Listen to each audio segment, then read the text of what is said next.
like this simple, right? So now we're on the air. That's We're it. on the air. We're doing it. I'm here with Megan Lautz. Is that right? Lutz? Loud, but Lautz? yeah, I'm married into it. Are you a last name that like is just constantly mispronounced to the point that you don't even try anymore?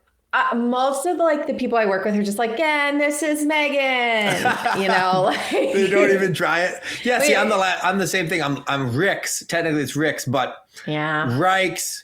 Yeah, There's a subsect of my family that goes by Reeks, and I don't know how that gets. Why would you choose that?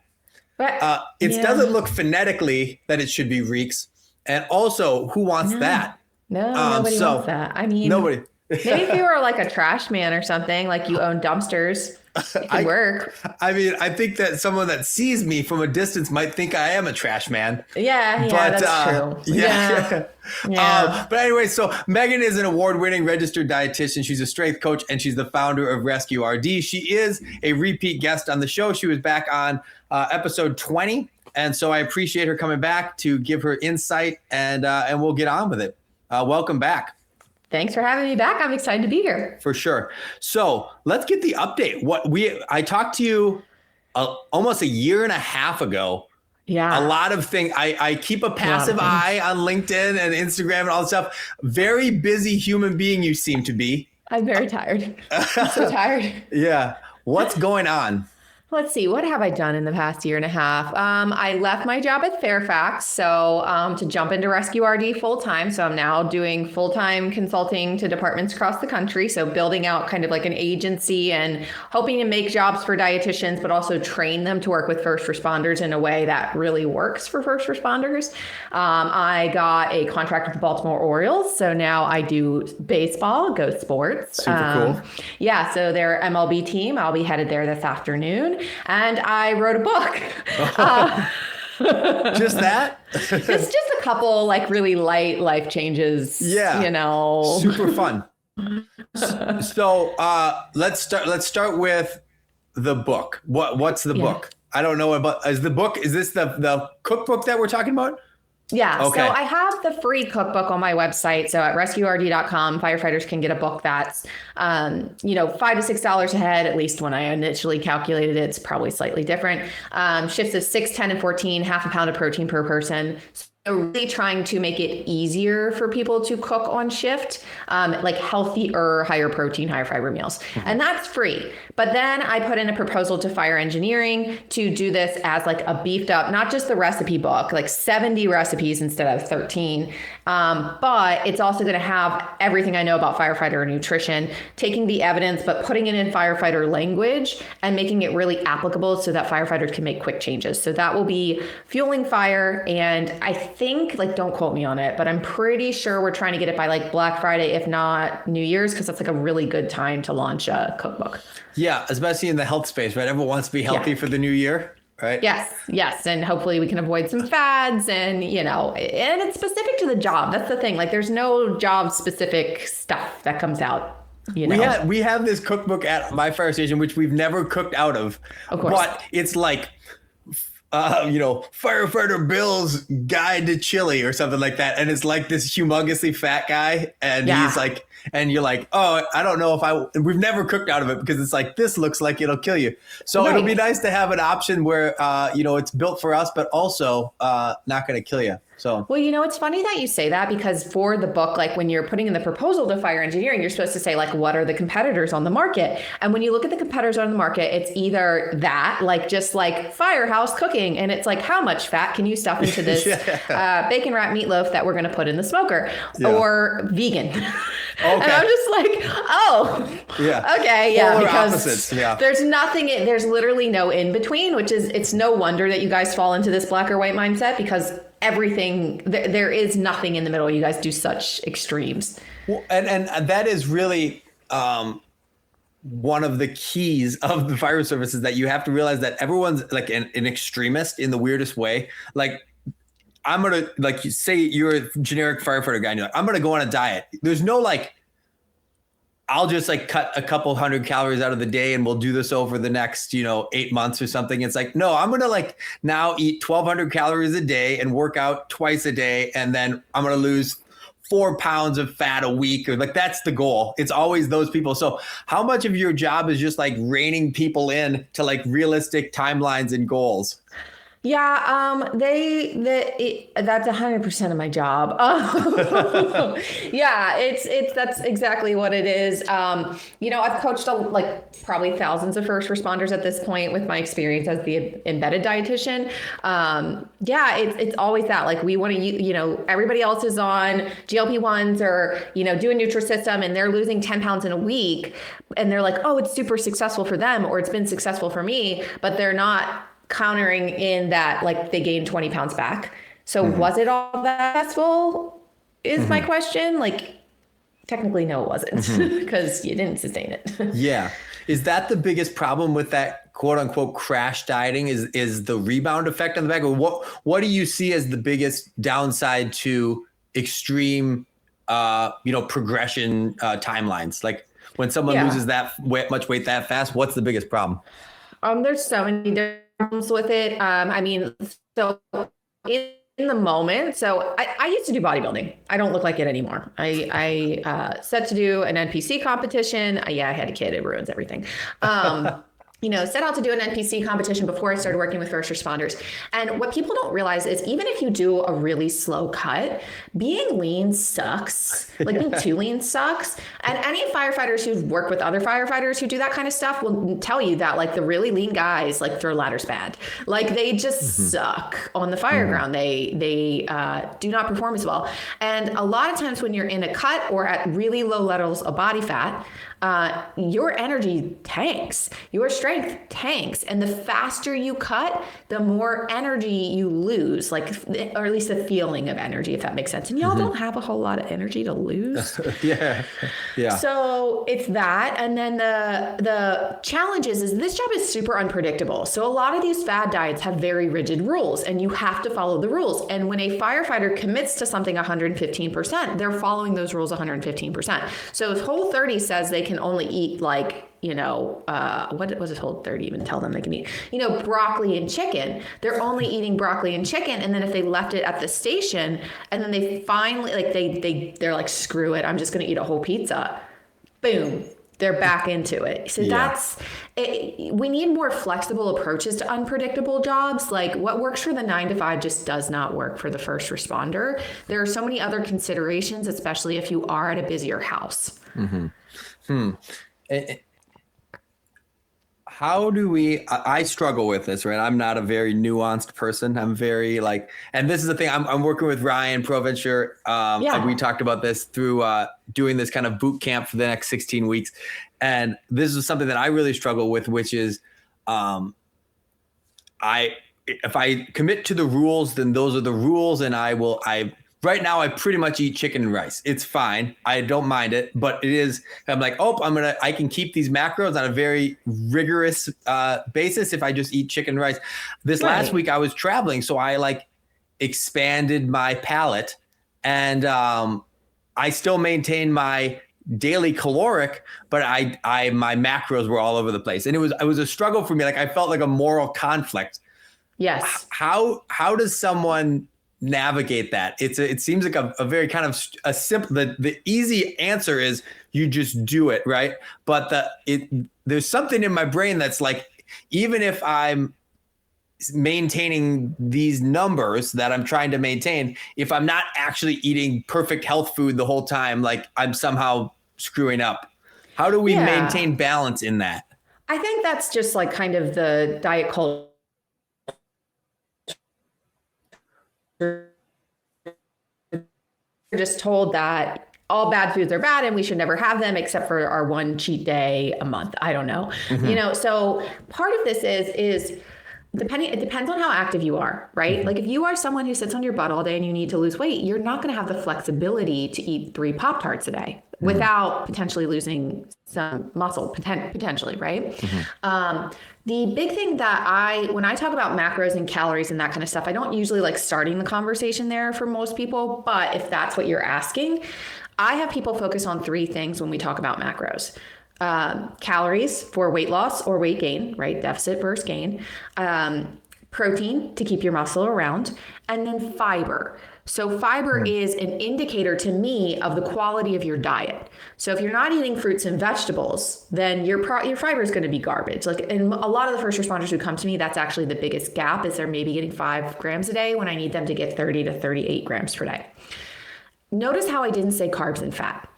So especially when someone's starting off, or say they're going on vacation, they don't mind being a little more rigid for a short period of time. Like, I'm not saying that you can't ever be rigid. Sometimes there are times where just doing chicken and broccoli for a couple weeks is just easier on your mental load.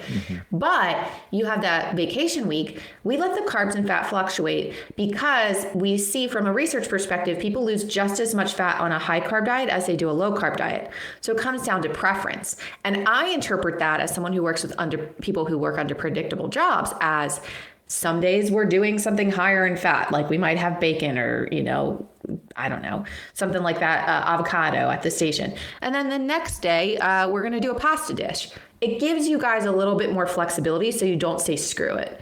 Now for you, part of that's a mental conversation too, of like, when I was bodybuilding, it was the same thing. It was like, if I ate an Oreo, fork it. Just screw it. I might as well eat the whole house at this point because I've already screwed it up. Might as well screw it up as hard as I can.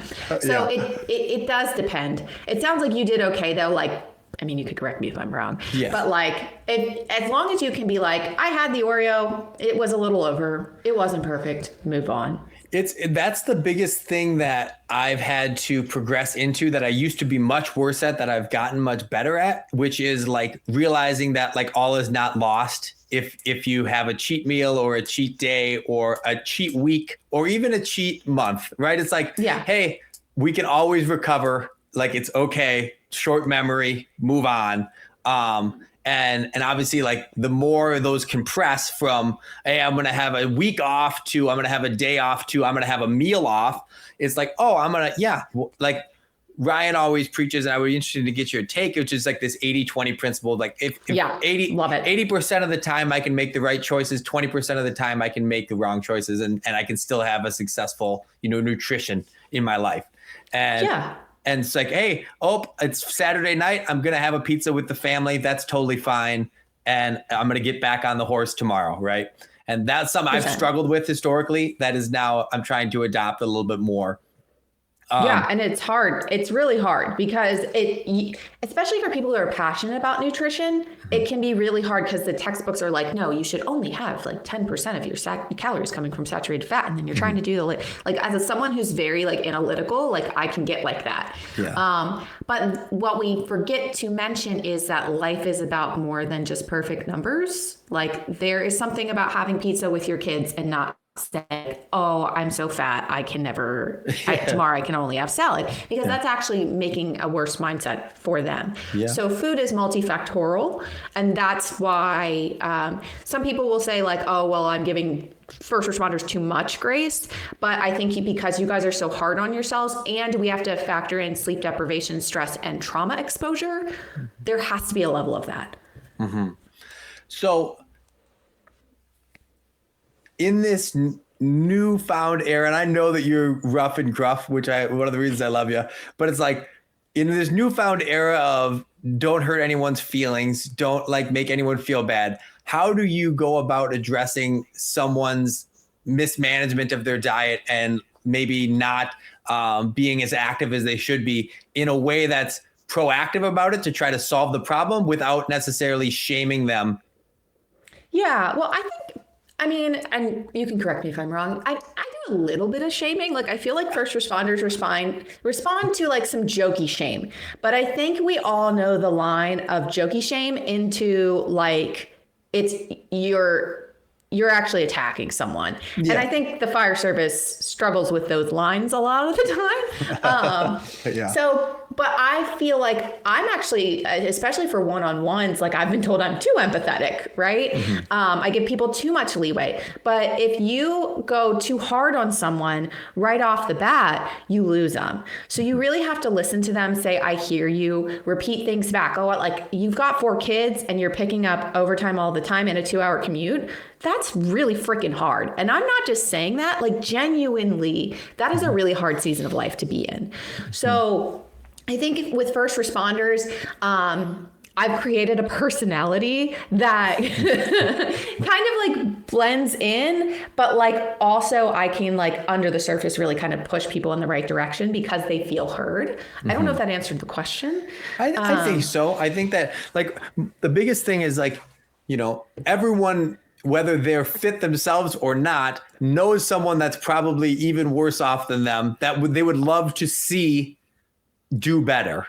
And Yes. and so often those conversations are so hard to approach because you're like, hey, I love you. I want to see you succeed. I know that there's better things out there for you. How do we breach this conversation of like, please help yourself do better? Yes. Yeah. Like there's always that one guy or girl at the station that you're just like, they eat like garbage all the time. So here's the thing. A lot of people see that and they're just like, oh, well, they're lazy. There's this really interesting graphic by the Obesity Society that shows like all of the factors that come into somebody gaining too much weight, having too much fat. And it is hundreds of factors from, what your mom ate to how you ate growing up, like internal factors, external factors, genetic factors.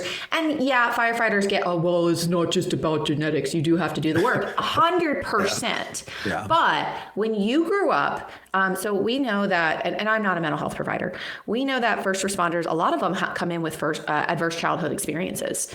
Right? So if you've had adverse childhood experiences and then you come in and you are running pediatric codes, traumatic events, you're not getting sleep, you have a really stressful home life, you're picking up extra overtime. You guys all run like that. So you don't even think about that. Like, you're like, this is normal. We all had forked up childhoods. We all get our asses kicked. And, I do better. But some people are interested in nutrition and some people are not. Some people have the bandwidth for nutrition at certain levels of stress, and some people do not.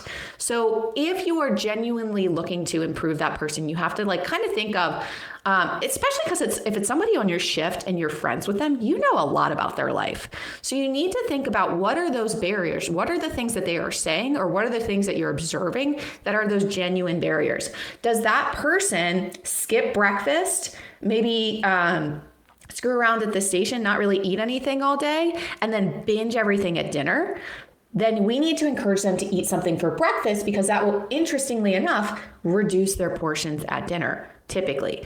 Maybe they are eating all day, but they're eating like little quarters of donuts. Like they eat 17 quarters of donuts, and it's like, and we all know these. Do we need to have better, healthier options on the counters that might nudge them into a better direction? See what I'm saying? It's like stealth health. Stealth health is where we are like sneaking things in without them really noticing, providing an additional healthy option and trying to nudge them towards that better decision instead of saying, hey, fatso, you need to eat a salad for dinner because I saw you eat 3 donuts. Now, of course, it depends on the person and the relationship you have. You might be able to say those things. So you have to lower the bar and make it so easy for that person to make a small change that gives them the confidence to make some bigger changes. They snowball into each other. So talk to me about those healthy countertop options. What are some of the good, I imagine hand fruit, stuff like that, that's easy to just pick up and go. Sure. What else? Yeah. So clementines, apples, bananas, like you go to Costco, a bag of those, $2 to $5.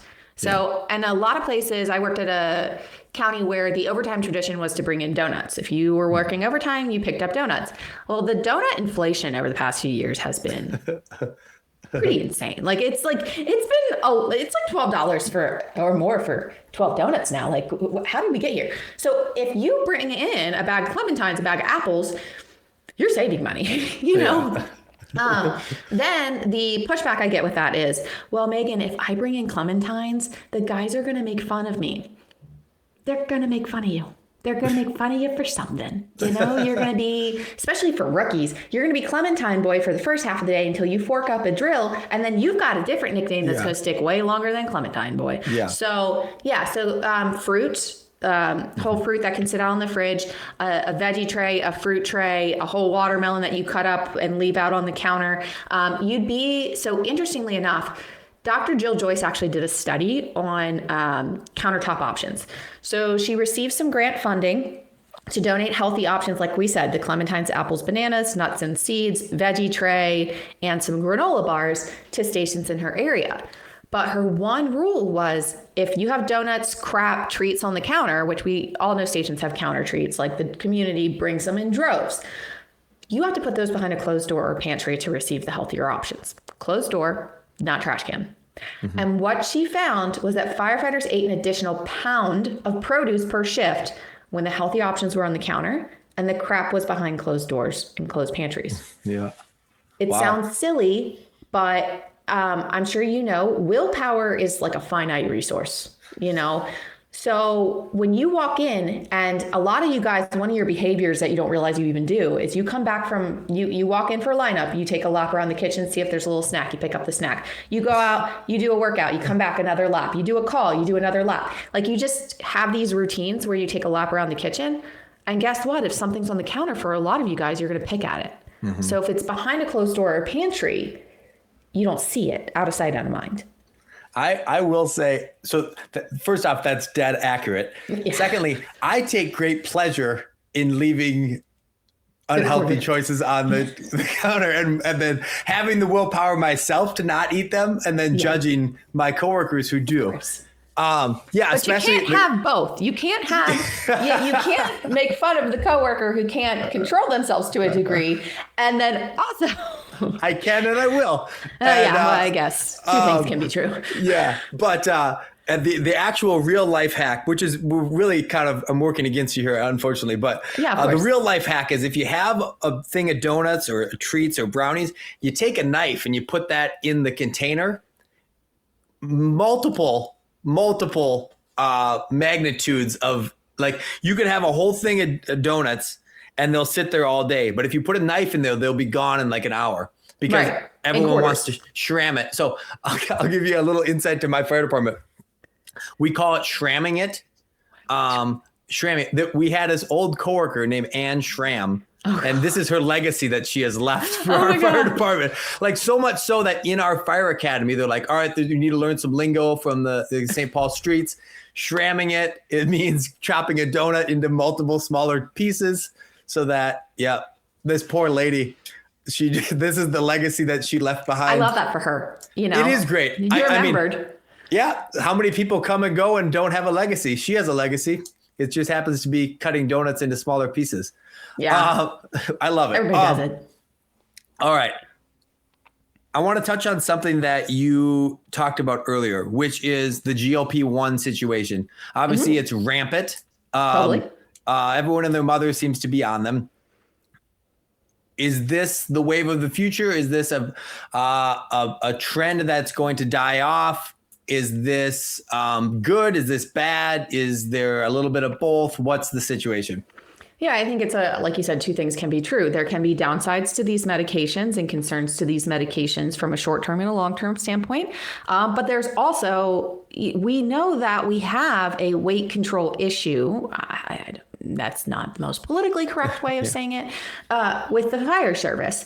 And again, it is not just because firefighters are lazy and are just getting fat. It is because trauma, stress, and sleep deprivation change the brain. I think a lot of us know this intuitively, but people don't correlate this over to food choices, diet, and portion control. Right? They just say, just suck it up. Your willpower, it's because you're lazy. But the reality is these things change people's brains. They change people's eating habits.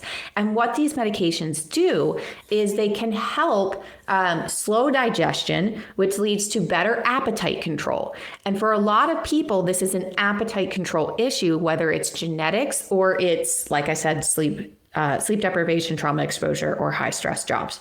So with the GLP-1s, I mean, obviously, number one is where are you getting these medications? Are you getting them from a prescribed physician or a nurse practitioner and you're going to your primary care provider and maybe you have diabetes and some other, your BMI is over 30, you've got some other health issues going on and they're using that to help with that? Fine. But is that where all of our first responders are getting GLP-1s? I don't think so. No, it is not. And it's very interesting that there's this dichotomy of like firefighters saying that seed oils are the death of them. And if you have any additives or artificial sweeteners, that like you're going to die, but they're injecting themselves with all of these random peptides that you don't actually know where they came from. So again, it's your body. You can put whatever the heck you want in it. I'm just going to tell you my professional opinion or my professional evidence-based informed opinion, right? So if you're getting it from online, some random online website, I don't care how reputable it looks. I don't care if their marketing is shiny, because a lot of this is a marketing thing. And you're doing it for the last 10 pounds. You shouldn't be on these medications. There are downsides to the medications. So my biggest concern with GLP-1s is, regardless of if you need them for a health perspective or not, is if you are at the busiest station in your city and you're doing 8 to 15 calls a day, 3 of them are after midnight, they tend to be pretty active calls, or you're getting 15 to 20,000 steps a day. These medications could be bad in the sense of you get almost like morning sickness with these. Have you seen this with some of the people you work with? Yeah. Like nausea, your digestion's really slow, so you might feel bloated. You might get constipated. If you eat too much, like you eat your normal portion, you might just throw up. And as you can imagine, if you're at one of these busier stations, this could be extremely detrimental. I actually worked with a captain who was on these for blood glucose regulation purposes, and he ended up losing so much weight that he actually didn't need as much of his hypertension medicine. So he figured this out though at the top of an aerial, and he felt lightheaded and he was going to pass out. Oh no. Yeah. So this is why, like, I'm not just trying to be lame. I'm trying to be like, hey, like there are some downsides to these. I want to make sure that we don't end up having an incident that's not directly, maybe not directly related to the medications, but sometimes this can impact other medications that you're on. This can impact your performance. So thoughts on that? Questions on that? Yeah, I think that it's a really interesting topic because firefighters love a good hack, right? It's like totally. we're the kings of like kings and queens of like, if we can do it with like 100% energy, well, can we do it with 80% energy or 60% energy? And it's this GLP-1, I don't know if you want to call it a crisis or whatever, but it's it is just seemingly the way to hack your way into an easier weight loss journey. And so I it seems ripe for abuse in the fire service because of that. And so is there a happy medium? Say that you were able to get it from a good source, right? Which is very difficult based on the medical industry and like who can get prescribed and the prices and stuff like that. But 100%. say you solve that problem. Yes. If someone's able to maintain a caloric value and macros that you were happy with, is there detriment to it beyond that? So say like I was on a GLP-1, I'm on whatever, trizepatide, and then I'm still able to maintain 2,600 calories a day with 220 grams of protein and 38 grams of fiber. All my nutrition is perfectly where it should be. It's just easier to achieve it. Yes. Is it still detrimental to take the medication? You're not going to like the answer. It depends. Classic. It depends. It 100% depends. Like, do you have side effects from the medications? Are you at the top end of the dose? What station are you at? What reasons are you on the medication? How much more weight do you have to lose? It's just so multifactorial. One of the biggest downsides people are seeing or talking about is the muscle loss. So muscle loss, I don't think it's like you're injecting yourself with this medication. The medication is directly leading to muscle loss. It's melting your muscle. That's not what it is. Whenever you go into an extreme deficit, whether it's supported by medication or not, you are going to see muscle loss. That is why dietitians are annoying. And we say, we would like you to lose 0.5 to 1 pound a week. That is the fastest we're going to go. So that means 2 to 4 pounds a month. Do firefighters want to lose 2 to 4 pounds a month? No, they want to do that in 3 days. So the faster you go, the more muscle you're going to lose. I don't know how to say it more directly. Like we can't maximize muscle gain in that significant of a deficit based on the current level of evidence and without anabolic steroids. And no, I will not provide my steroid stack recommendations at this point in time.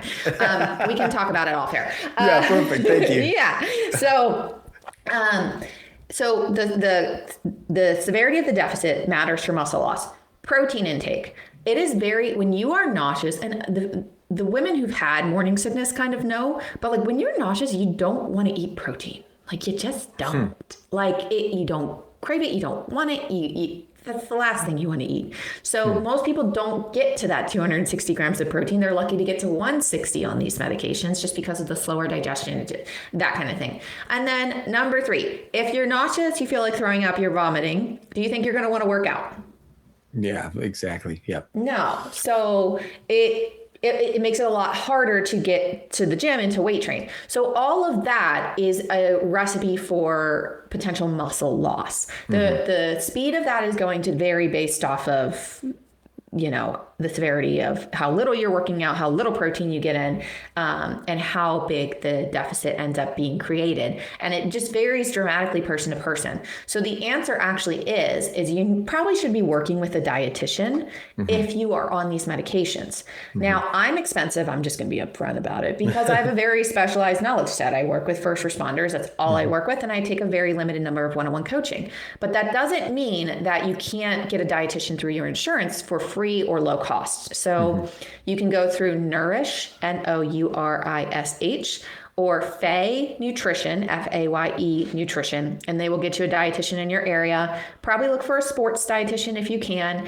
And it's like a therapist. They're not going to be the right fit right off the bat sometimes. They may not understand your job, but if you wanted the lowest cost option, that's the way to do it, is to go through insurance. Interesting. So let's talk about that recomp structure, because I think it's very interesting to me. We talk about muscle loss and muscle gain and fat loss. And, from a thermodynamics perspective, it doesn't make sense that you could gain muscle while in a deficit, right? It seems like we don't have enough to build. How is this working? It's difficult. Yes. Yeah. So I've had success with it. Like 2 weeks ago, 2 in-body scans ago, I lost 6 pounds and gained 3 pounds of muscle in 2 weeks. Yeah. And so it's like,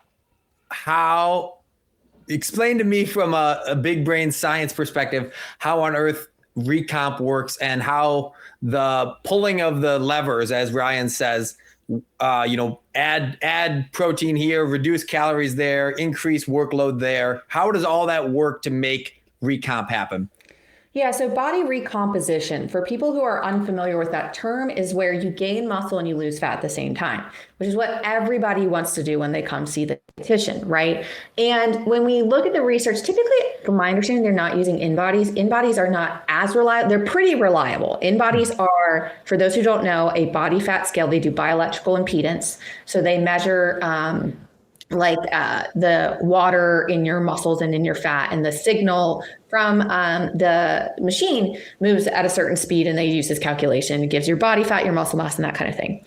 Typically, I think these studies are more using like DEXA and some more higher like bod pod numbers. So the muscle gain is going to look much slower, from my understanding, in the research. So typically most people don't gain more than, like most guys, if you're really, really gunning for it, like 5 pounds of muscle a year. So that in-body might be giving you like a little bit of a false high, not to bust you. No, I figured. I look at the numbers like, I don't even know, like, even if I was like deballed to the wall, like steroids to the wall, I don't think you gained 3 pounds of muscle in 2 weeks or whatever. That doesn't make any sense. No, but also I don't hate that, because typically when you see those numbers, people have changed their behavior in the right direction, and it encourages them to keep going in that direction. Yeah. So like, I'm not anti-in-body by any means. I love in-bodies, because especially for really busy people who can barely make little changes, sometimes they see that body recomp shift. Typically the most drastic body recomposition shift is going to be in newbie lifters. So it might not be like it's for your first time lifting ever. It might be like you took 3 years off because you had 2 kids under 3 and you're just fighting for your life at that point to get to the gym and all of that. So typically it's because someone is getting back into the gym or newer to the gym that we see bigger swings. If you want body recomposition for yourself, The easiest way to do this without being supervised is to go onto MyFitnessPal or whatever app you use. And it's going to say, how much weight do you want to lose? And it'll say 0.5 pounds, 1 pound, 1.5 pounds, 2 pounds a week. Which one do you think firefighters choose every time? 2.5 pounds. Yeah, like the 2 pounds seems slow. What the hell? Yeah, exactly. Yeah. How do we make this thing go higher? Well, here's the deal. What they don't realize is the cost of the 2 pounds. The cost of the 2 pounds is slashing 1,000 calories from your maintenance. And if you've been gaining weight for a while, you've probably been eating above your maintenance. So you don't even know what it's like to eat at your maintenance anymore. So if recomp is what your goal is, you're going for 0.5 pounds a week. We're going for the slowest amount of weight loss. And we are hitting as much protein as we can because we're in a deficit, which is going to be somewhere around 0.8 to 1 gram of protein per pound of body weight. Hey gang, if you could do me a favor and just give this video a like, subscribe on Apple Music and Spotify. It just makes such a big difference when you engage. So it's a small thing you can do. I really appreciate it. This podcast is brought to you by Hikes Boots. You know, you can tell a lot about a brand by the way they choose to advertise. And Hikes didn't ask me to say anything specific. What they do, they sent me a pair of their Fire Eagle Air and their Fire Eagle Extreme structural fire boots and just gave me an opportunity to try them. And, you know, I love them. Right now, I'm currently rocking the Fire Eagle Air. That's a pull-up boot. But they also sent me the Fire Eagle Extreme, which is a lace-up boot, which at first kind of had me skeptical. But let me tell you, this boot, you pull one strap up and it tightens around your calf, it tightens around your foot. It feels like a sneaker. The thing is so comfortable, it's just crazy. I was skeptical at first. Honestly, try it out. It's unbelievable. If you want more information, try it out at hikesusa.com. That's HAIXUSA.com, or check the show notes for a direct link. Today's episode is brought to you by Rigaku Analytical Devices, who are the folks that are perfecting the 1064 nanometer Raman longer than some of us have even been doing hazmat. You know, they just launched their 4th generation handheld analyzer, the Icon X, and it's built specifically for real world stuff that hazmat teams deal with on a daily basis. We're talking about dirty powders, mixed materials, dyes, colors, all the things that make other instruments throw a tantrum. But this 1064 nanometer laser means reduced fluorescence, so you get fast, reliable chemical ID in under 1 minute, instead of just staring at that blank screen wondering what you did wrong. And this platform, it isn't just an upgrade, it's a whole new toolbox. It supports new accessories, including standoff analysis, so you can get the answers without getting too close. If you want an analyzer that's evolving right alongside the hazmat world, check out Rigaku's newest Raman at RigakuAnalytical.com, or check the show notes. Well, anyway, back to the show. You said that you don't really care about fats and carbs and much in that at the beginning. At the beginning, okay. But the thing that I've always struggled with, and there's maybe some big brain stuff behind the scenes, which is calculating what that maintenance calorie value is, because obviously that's huge. If we're gonna slash 300 calories per day in order for me to make my 0.5 to 1 pound a week, we have to figure out what that initial value is in order to even start this whole thing off. So obviously we can probably calculate our BMR based off of these apps will tell you your maintenance calories, but like you would just have to select maintain. So they will ask you more than they will ask you height, weight, age, activity level. The activity level is where I see a lot of first responders screw up. So it'll say, I work out 0 times a week, 1 to 3 times a week, 4 to 5 times a week. I work out every day, or I move every day. I'm active 7 days a week. Mm-hmm. And that is the biggest fluctuation for most people. But what firefighters don't realize, and what I see as a mistake, is so they are not counting for their shift day activity. So they might work out on shift and they'll count the workout, but they are not counting if they are running 8 to 15 calls or more. And that's a big range regardless. Yeah. And you're getting 10 to 15, 20,000 steps a day. You are getting an extra workout in. Do you know what I mean? Like you are getting more activity in than so for me as a 9-to-5er who kind of just yells at firefighters to eat vegetables all day on her butt, I have to, in order to get 10,000 steps, I've got to walk an hour and a half a day purposefully to get to the 10,000 steps. You guys are getting more ambient movement in than most people. So you've got to account for that, or you're going to accidentally put yourself in a bigger deficit, which is why a lot of firefighters can't stick to the calorie numbers that they stuck with, because A, they undershot it to begin with, and B, they're not accounting for the activity that they have on shift. Interesting. And then how large of a sample size would you recommend before you would change any of those values? So like, say like we pick that my maintenance calories are going to be 3,000. So we're going to cut down to 2,600, like just fake numbers. How long am I going to hold that 2,600 and we're going to track my weight loss and muscle gain before we think about moving that number to a different value? 2 weeks, usually. Okay. Then none of you can stay that long. None of you will be patient enough to do that. Typically I want to see 2 weeks. You've been stalled so basically, if possible, and this is not factoring in any disordered eating tendencies, which you'd be surprised the fire service is rampant in. But you would weigh yourself every day, first thing in the morning after you go to the bathroom. And you would put it, either the scale automatically sends it to your phone and it automatically tracks it. And then you are going to want to see a new low each week. The problem with weighing in weekly would be that, like, you know, maybe you come off shift one day and you guys had, I don't know, nachos on the table day. Or some is sort that of a day? You haven't seen that? Where Other people are doing nachos on the table day? Oh yeah, that a lot. What do you mean? First of all, it's on TikTok. Like, it's now weekly occurrence. Oh. Yeah, where you put the foil on the table and then you put the chips and then you pour the cheese over the top and then you sprinkle it with. Well, we're gonna have to investigate that next week, I guess. Yeah. And listen, I mean, we're all a fan of random nachos on the table day. I didn't even know it was a thing, but that's cool. I'm in. Clearly, thank you for the dietary advice, Megan. I'm helping.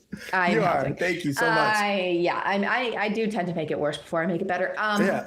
But yeah, so, you end up having the salty stuff and you are on shift, and then you have a big weight gain, and then you just beat yourself up and then you say, screw it. If we do every day, which can be difficult mentally too, because sometimes it's hard to understand that you're going to see a weight fluctuation go up a couple times a week. But it's kind of like your 401k, like you put money in and the market's going to go up and down, but you want it to trend upward, right? Mm-hmm. We're in the opposite direction. For fat loss, it's going to go up and down, but we want the trend line to go down. So if it's been 2 weeks and you haven't seen a newer low, then we know you're probably stuck. You're probably at your maintenance. That's if you're actually sticking to it. This is the challenge though with first responders and fat loss, because of the unpredictable nature of the job. It can be very difficult to log. It's like another thing. Most people can't do it, so we kind of have to just like do some random hacks and see what works for the individual. Yeah. I mean, I personally love the gamification of the whole diet thing. Sure. Like if I were to do it without, I use Chronometer, but like if which is the same thing as MyFitnessPal for someone that didn't know, but it's it is great. I love that I put in my thing. It makes it easy. And I get nerdy. I weigh all my food and stuff. I don't mind it. I don't feel like I like the data of it. I like that I'm like, oh, I'm going to eat 350 grams of chicken thighs right now. That, like, now I know what's going in my body. I'm not questioning how much. I mean, most people are not like you. So, which is fine. It's great that you can do that. It's just, again, then the people no offense, the people who are like you then beat people up who are not like them for not doing that. Well, let's be very frank. I've lived a lot of my life not like that too. Yeah, I've also totally. lived like 2 Chipotle days and extra large Papa John's or whatever. I've had plenty of those days too. But it does. I can tangibly say that when I'm in the mode of like caring about it, I feel way better. That's the craziest thing. Is like, I don't know how I this last time I started this weight loss journey, I never did it, but I thought about like making a video to myself, like the, if you're hearing this, I'm dead kind of like video. Being like, remember how you feel right now. Right. Like, don't go back to this. I know that you feel like it might be fun to eat whatever you want, but trust me, I'm there right now. You don't like this life. You want to feel good. You want to feel 30 pounds lighter, 20 pounds lighter, whatever I'll end up being. But it's like, there is this like trick your brain flex. Cause I've cut like down a ton a couple times cause I did the calendar, which is, I feel shameful about, but it is a thing. Yes. And every time I did the calendar, it was like immediately on the back end, like how fast can I gain this weight back? Yeah. Mm-hmm. Yeah. Mm-hmm. Cause it was like, I just like crazy crash dieted for 3 months and dropped 30 pounds or something. And then all of a sudden it's like straight back up. So now I'm trying to hit this more sustainable trajectory.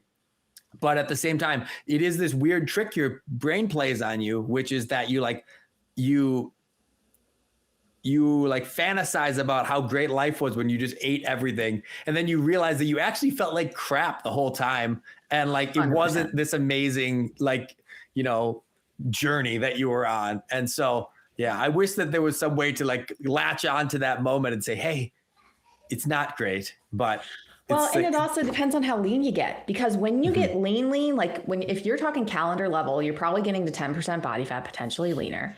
Your brain is doing some things. It is like I don't even know how to describe it. You're exhausted, but like you're also obsessive, like with your food choices. You're obsessive in the mirror. And some people, it's more extreme than others, which is why I'm not allowed to do bodybuilding anymore, because I lost my ever-loving mind. But like so the challenge then is like you're probably trying to stick to like 15 to 18% body fat. Some firefighters, most of the ones I work with kids and a lot of responsibilities, 18 to 20%, they feel pretty good at. But I would argue too right now, part of it is like you're prepping your meals, and when you're not logging, you're probably just like, well, whatever we got available is what I'm going to eat. And then that's how you feel like crap because you don't have the right portions. Well, and I also have a 10-year-old and a 7-year-old. And so like a lot of my life is like cleanup meals. Like when I'm not like being good about it, it's like, oh, we had chicken nuggets for dinner tonight. I guess I'm eating whatever chicken nuggets are left over, or mac and cheese, or a dad tax. Yes, of course. it is. But it adds up. That dad tax adds up. Let me tell you. Yeah, it can add up. Yes, I watch my husband do it all the time. So. Yeah. But it is remarkable how, it seems so obvious that we are just a product of the food that we put into our bodies. But when you actually consistently put good, nutritious food in your body for a period of time, you're like, oh my God, I feel incredible. Like, it's like a whole night and day difference, like a light switch. All right. I will talk about this though, because I do still have one crux, and you probably have already seen it happening. Yeah. Energy drinks, right? Oh, so of course. The fire service has a culture of coffee. And I think the modern fire service is starting more to have a culture of energy drinks and Zins, truthfully. But talk to me about the difference between coffee and energy drinks, and if there is one, or if we should see them as different things, or is it kind of more about how much caffeine's coming in specifically and less about the vessel, or, give me reassurance that I'm not killing myself every day, or maybe tell me that I am. It depends. Yeah. Yeah, I should just get it tattooed on my forehead. That's at this point. So listen, I would be a really bad first responder dietitian if I told you guys to cut out caffeine, cut out energy drinks, cut out Zins. You guys aren't going to listen to me. But I will always say, here's what I'm seeing in the evidence. Here's what I'm seeing in the behaviors. This is what we should maybe lean towards. So coffee, tea, not really too terribly worried about it. Ideally, most people on average should be under 400 milligrams of caffeine per day. 400 milligrams of caffeine. That's tons. Rookie numbers. I'm happy with that. I used to be way above that. Now I'm under. If I can get 400 a day, I'm in the clear. Yeah. I worked with people who were like, it would be 4 to 5 calls after midnight, and they're like, ma'am, rookie numbers. So that's 30 to 40 ounces of coffee total in a day. Now, There are other, so that is the FDA recommendation. I used to just stop the conversation there, but then I keep getting on the internet. Well, what about sport? What about for performance? What about the 3 to 6 milligrams per kilogram number? Because then you'll see some of the basketball, like our baseball players, fun fact, the Orioles were the heaviest team in the league, according to Barstool last year. And it's not because they're fat. We have massive dudes. These guys are 6'2", 6'5", 6'8". Like they're all massive. When you are 6'5", 250, you could get away with like potentially 500 to 600 milligrams of caffeine a day because of your body size. So, but again, that's not typically who I'm working with. Yeah. So anyway, so just know there is some nuance there with the caffeine and performance piece, but I'm also seeing first responders use it as a lifeline, not as a performance tool. So, with the energy drinks. So energy drinks, listen, I'm not going to say they're good for you. No dietitian ever would. But I also understand why firefighters use them. Some of them don't like coffee. Some of them just enjoy an energy drink, like they like the taste.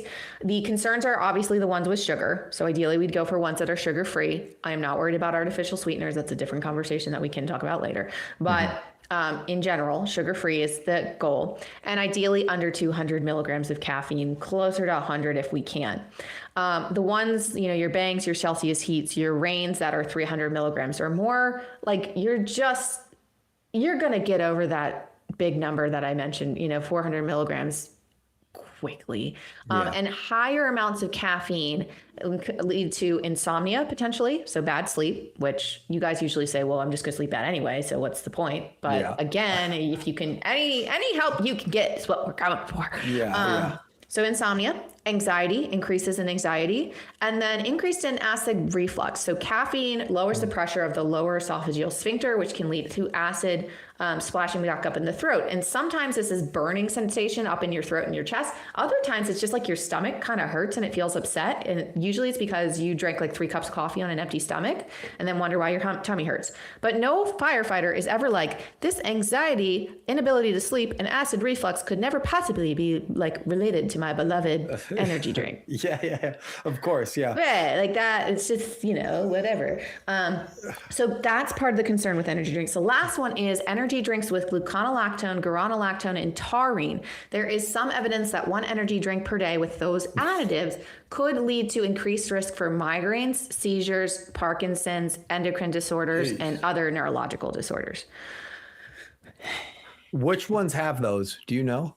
I think your Red Bulls, your Monsters. I think Celsius for sure has I literally taurine. pulled up my white Monster and I was like looking at the label right now. Like, but I've also hear me out with the white Monsters. I've gotten to the sad point in my career where I'm recommending Monsters, like the white Monsters, because they're half the caffeine of Bang, Celsius, Heat, and Rain. So if I get someone drinking 3 Bangs a day and I get them down to 3 Monsters a day, I've effectively cut their caffeine from 900 milligrams to 450 milligrams. Yeah, which I used to be a 7 energy drink a day guy, like crazy. Like my wife would say, I used to literally have I would call it nightstanding it. Like I would literally go to bed with a white Monster, like my overnight beverage, because I was just so immune to the caffeine, or at least. And you say you're immune to it, but then, I wasn't, right? Yes. Yeah, that's not how it works, right? No, that's not how physiology works. Just because it doesn't prevent you from falling asleep does not mean that it doesn't impact your sleep cycle. So you spend less time in deep sleep. Yeah. You wake up the next day feeling like garbage. What do you reach for more of? Caffeine. So this becomes. Then they got you. Becomes a cycle. Big energy got you. Yeah. You want to talk about? Yeah. But so. Tell me this, if 400 is like that we want to stay below, is there a tangible biological or nutritional benefit to having 0 versus a number between 0 and 400? Personally, don't say it depends. I want you to don't ride the fence. Yeah, it always depends, because what are the medical conditions the person has, right? Mm-hmm. But personally, you're never going to catch me not drinking caffeine. One time I cut it out because I had some sort of test, and I was not trying to drink just plain black coffee because I'm a weenie. And I was like, why do I have a migraine? I'm looking at my computer and my brain is just not working. I can't even form a sentence. Then I realized halfway through the day, I was like, oh. Getting off of caffeine is brutal. And I feel like I always thought people exaggerated. I was like, no, this is like migraine symptoms, for 2 to 9 days. So I think, caffeine is a performance tool. It wakes people up. It gets people moving, especially in a sleep deprived population. I just don't see, typically, unless there's a cardiac issue, a reason to cut it out entirely. But again, it comes down to the individual. Some people start to pare back on it. They feel better if they're pared back on it. Some people, I worked with guys who had head injuries, like where they've had a lot of concussions, or, they played football or other sports, plus the job led to some concussions. Sometimes they just don't tolerate caffeine like they used to. Yeah, fun fact. Yeah. Okay, let's move on to my next myth I want you to bust or confirm. Organic food. Is this a real thing, or is this stupid? Yeah, it's a lot of it's I forget what it is. It's the environmental something group that puts out the Dirty Dozen. It's a marketing tactic. It's a marketing thing. So organic foods, so a lot of people do it because they're like, oh, they're going to have less pesticides or no pesticides. They use pesticides. It's just typically a different type of pesticide, and they might actually have to use more of it. Typically their yield is smaller, so then it's going to be more expensive. And there are no, from my understanding, studies that support that organic food leads to better health outcomes over like traditional foods. So to me, if I'm going to spend $5 on a container of strawberries versus $2, and my 2-year-old is going to mow through that for breakfast by the end of the day, like I am going to go with the traditional non-organic one, where, obviously rinse them really good, but there's just not enough evidence to support that they're going to be better. So now, if you have a bunch of extra income laying around and that's what you want to spend it on, a lot of people I work with in like California, or like the more crunchy granola people want to do that. That's a personal thing.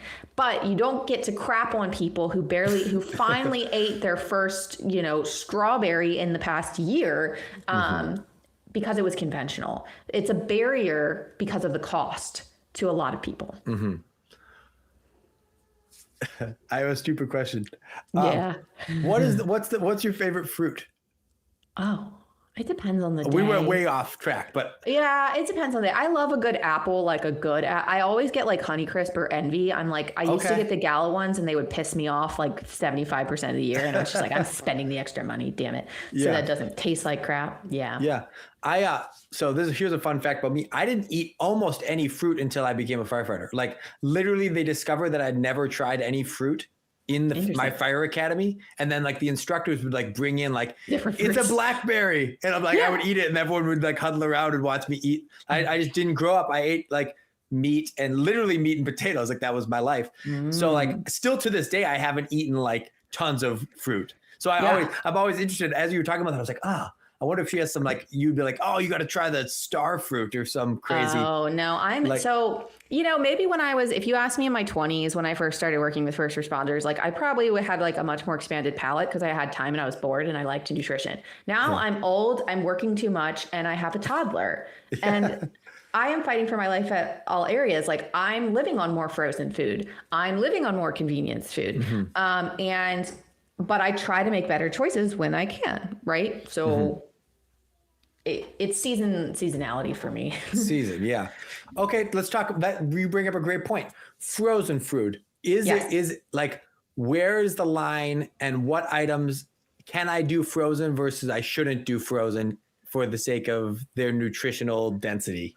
Yeah, so actually most frozen fruit and vegetables, so long as they're not cheese soaked, they are equal nutritional quality and sometimes even better than fresh. Because if you think about it, the fresh is like, it's sitting in the back of the truck, potentially heated up, especially this time of year. Then it's sitting in the back of the grocery store, then sitting in the front of the grocery store. Then you put it in your cart, and then you put it in your fridge. You say you're going to get to it, and then you get held over, and then you don't get to it, and it dies in your fridge. Yes. Whereas frozen at peak freshness typically, and then you can keep it in your fridge for 3 to 6 months. and put it in smoothies, put it on yogurt, put stir fries, that kind of stuff. So for a lot of first responders, really busy people, frozen is the way to go, just because then if you are noticing this trend, you've missed meal prep 3 times in a row because of energy issues, because of kids' schedules, because of personal schedules. You've always got it still in the freezer. You know what I mean? You're saving money that way. And that's one of the bigger barriers, is the cost of healthy eating for a lot of people. Where is the role of processed foods in a balanced diet, if there is a role? Yeah, I mean, so it depends on what you mean by processed.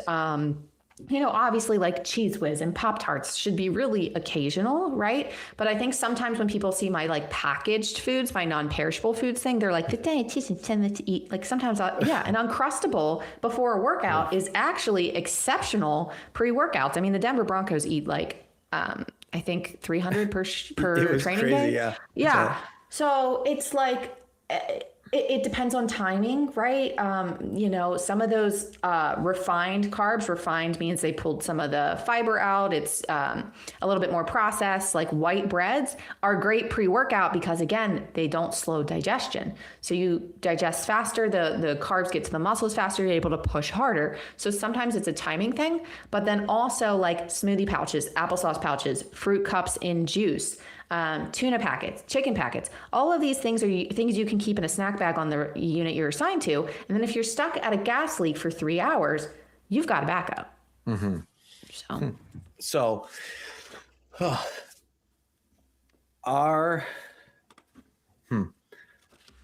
okay, I don't know what angle I want to take on this. I'm going to move to a whole nother topic so we can get through before I got to let you go.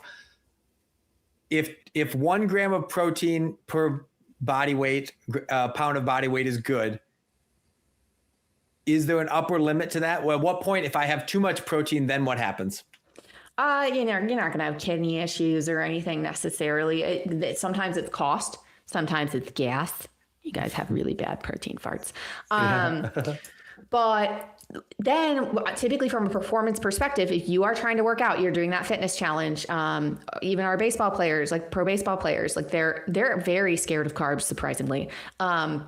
It gets in the way of your carbs. If it gets in the way of your carbs, then you can't have as much carbs to push during the workout or recover from the workouts, recover from trainings, then your performance will suffer. So it's typically, what does that edge out? That may impact your goals, but like a lot of people just don't see when they increase X, something accidentally goes down. Because we're still trying to maintain a total caloric value. So if we add more protein, then we have to cut something else. That's what you're saying? If you're maintaining your calories, of course. Like if you're just adding more protein and keeping your carbs exactly where you are, that's a different story. But typically protein keeps people more full. So if we add more protein, it typically ends up edging out something else. How do we factor in satiation in all of this? Like I know there's like a satiation matrix or something where it talks about foods that keep you satiated longer. How do you factor that into a nutrition plan? Like, do you specifically try to add in elements that are going to keep you fuller longer if people are struggling with that? Yeah. So a lot of people who come in with 5 grams of fiber per day, they're going to be hungry all the time because if fiber is a satiating nutrient, it adds bulk to food. So it's going to slow digestion. And it's just going to keep you more full longer. Protein, same thing. So typically the guys who come in my office, it's the fiber is the main gap. The girls who come in my office, it's the protein. They tend to do better on fruits and vegetables. Especially female first responders, they've had to, for lack of a better term, try harder a lot of the times from a physical perspective to keep up and stay up with the guys. I agree. Sure, yeah. And they don't tend to crave protein. Like we would rather just eat bread all day. So that is typically their challenge from a hunger perspective. But of course, there's hormonal fluctuations, there's sleep deprivation that can also impact appetite. So, but there isn't let's go one more angle, Dean. Let's talk. This will be the last question because I'm going to let you go. I saw this thing recently, and it could be total garbage. You could say that's total garbage, it's not real. But it was a study supposedly you never know on social media what's real and what's fake unless you talk to someone like you that can tell me. So it basically said that there was a study that found if you had a Dairy Queen Blizzard following a workout, it increased muscle protein synthesis by X factor. Mm-hmm. In my brain, muscle protein synthesis is driven by protein, but obviously a Dairy Queen Blizzard is full on carbs. So what the hell? Well, I'm going to have to make some assumptions here because I didn't see that study, but I also don't know what the composition of a Dairy Queen Blizzard is, right? If it is more milk-based, which I think it is, like it's the same as chocolate milk. So, you know, the carb and the protein ratio might be pretty good for muscle protein synthesis. It typically, like whey-based proteins are going to also be higher in leucine, which about 3 grams of leucine is what you need, which is an amino acid to help maximize muscle protein synthesis. I think it was probably like a bedazzled headline, right? But it probably isn't entirely incorrect. It's just going to come with a little bit of extra sugar, like more extra sugar, more fat a lot of the times too, than what like alternatives would be. And if you're trying to be in a calorie deficit, it's probably not going to be your best bet. For sure. So with that, like there's this whole, like, you got to eat within a window after you work out in order to maximize your like gains and stuff like that. So first off, is that true? Secondly, what is that meal look like for optimal outcome? Yeah, so the anabolic window has been debunked. When I was in college 10, 15 years ago, like if you didn't down a protein shake after your final bicep curl, like we thought that your muscles would just like disintegrate. Like it was like super extreme. But like the anabolic window is now up to 4 hours. So you have up to 4 hours to get roughly 20 to 35 grams of protein in. The general population, typically not too difficult. First responder population, you get dinged out on a call and you didn't bring anything. Mm-hmm. There's a chance you could miss that window. Is it the end of the world every once in a while? No, but like if you're type A like me, I would just keep a shake on the unit, you know, or some sort of jerky, tuna package, chicken package, just something on there that I could have as a protein option, because also I'm going to be a hangry psychopath if we're stuck on that call for 3 hours after a workout. So yeah, it's about 20 to 35 grams of protein depending on body size. Last question, I promise. I know I said that already. Yeah. Is the myth of there's only so much protein you can metabolize in a single sitting real or fake? It's if you metabolize it would be going right through you. So well, you know what I'm saying? Like there's this like, exactly you can only absorb 40 grams. So if you eat more than 40 grams, it's a waste or whatever that number might be. No, it's semantics, right? So yeah, you're like, if you eat a lot of protein, your urinary nitrogen losses will be higher, but that doesn't mean you just peed out all the protein you just ate. So protein foods, they have a benefit. They keep you more full. Typically somewhere between, like I said, 20 and 35 grams of protein post-workout is going to use to maximize muscle protein synthesis. Any more than that's going to be used for hair, skin, nails, enzymes, hormones, like cell structure. There's other things in your body that protein is important for. There was a case study that showed that up to 90 grams of whey protein could contribute to muscle protein synthesis, but they do need some more evidence to support that. So I see why people say that. I think there was some sort of study that said like something that made it, but the semantics are used incorrectly. If you couldn't absorb it, it'd be like sugar alcohols, you'd be crapping your pants. Like the sugar-free gummy bears, right? Have you seen that? It's a nightmare. Yeah. It's a nightmare. Yep. Well, Megan, I promised that would be the last question. I think we plan on having you back again in the fall or winter for the launch of the book. Yeah. But I appreciate all the expertise today. Appreciate the conversation. And thanks for what you're doing out there. Yeah. Thank you so much for having me. Maybe just say like, so what do you have going on next or something? I'm going to leave it in just like this. So hey, what do you have going on next or something? Yeah, totally. We forgot to add this in. So I actually have a free grants funded challenge coming up. It's going to be Fueling the Shift Challenge. It's going to be for all first responders. So fire, police, dispatch, EMS, medics, and it's going to be a 6-day challenge. We're going at 1 o'clock Eastern. So every day we're going to do 15 to 30 minutes. I'm going to lecture for 15, then there'll be a Q&A. You get access to the recordings until the end of the month. So if you are on shift and you miss a day, no problem. But it's going to include a workbook, a recipe book, an updated recipe book, and we're going through everything we talked about today. So general healthy eating and shift strategies, meal planning, supplements, caffeine and energy boosters, a little bit about sleep. So we're going to be hitting on everything. And that is a grant from Dannon, interestingly enough. So it will be free. And yeah, you can call in for that. Perfect. So just keep an eye on my social media. That's how you'll find out about it, at rescue.rd. Perfect. Awesome. Thank you, Megan.